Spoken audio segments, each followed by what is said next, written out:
Hey, you guys, I want to bring the good news that Jesus rose from the dead, so the devil's defeated. We are all on the same side.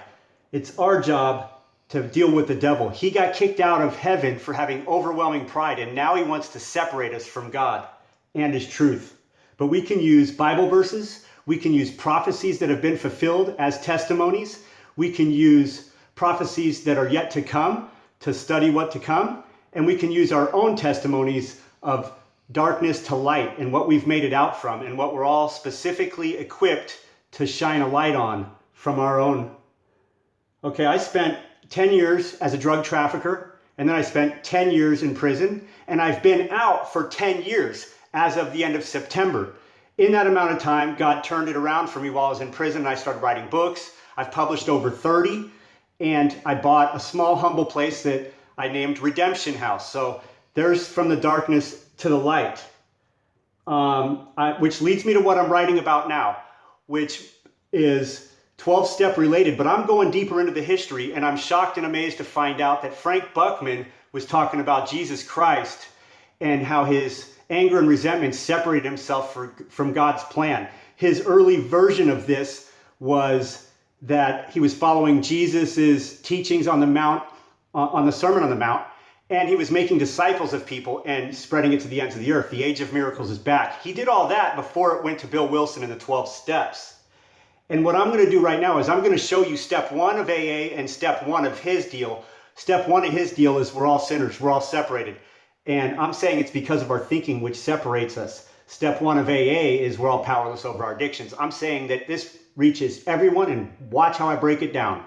So, if you start a business and it becomes successful, you start to think you're right. But what happens if you're making an underclass and then you realize, oops, it ain't right. But you keep doing it anyway because there's money in it, right? And then what do? You start pointing a finger at the underclass. It's their fault. Okay? And then let me point out something else. In 1985 in California, there were about 8 prisons. There was definitely under 12. In 2005, there were 36 prisons. They were sending everybody to prison on petty drug charges, okay, where they were sending people to prison for an addiction, where an addiction was bred into an affliction much harder to escape, where gangs and tattoos and violence spit these guys back out as an underclass. Now back to that business I was talking about. The pharmaceutical companies, the legal drug dealers, in 2017, 200 people were dying a day of drug overdose. 65% of that was coming from legal medicine that's basically heroin, meth, mostly it's heroin, fentanyl, Oxycontin, Xanax. Now, did they stop? Did any of these people stop when they realized, whoops, this isn't working? No, the prisons didn't just kick everybody out and say, whoops, we messed up. The pharmaceutical companies, they're not stopping. Everybody that's getting paid from Johnson & Johnson, Merck,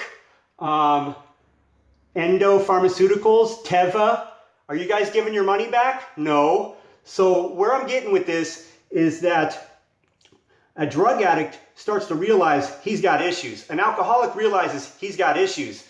The rest of the world, they're separated too. And they're not realizing that they have issues. So what I want to get to now is Bible prophecy of the future to knock home these points. Revelations 18:23, and the light of a candle shall shine no more in all of thee, and the voice of the bridegroom and of the bride shall be heard no more at all in thee. For thy merchants were the great men of the earth, for by their sorceries, which is Greek word pharmakia, were all nations deceived. Don't be deceived and practice witchcraft with drugs or any of the other ones. Practice Jesus craft and use this, the sword of the Spirit. And I'm going to leave it with a testimony, or with something that Jesus told us to do.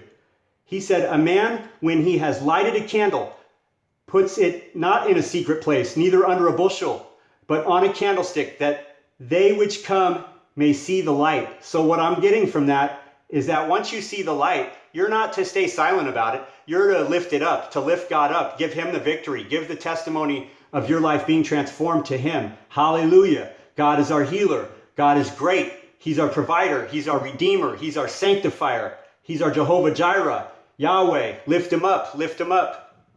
Love you guys.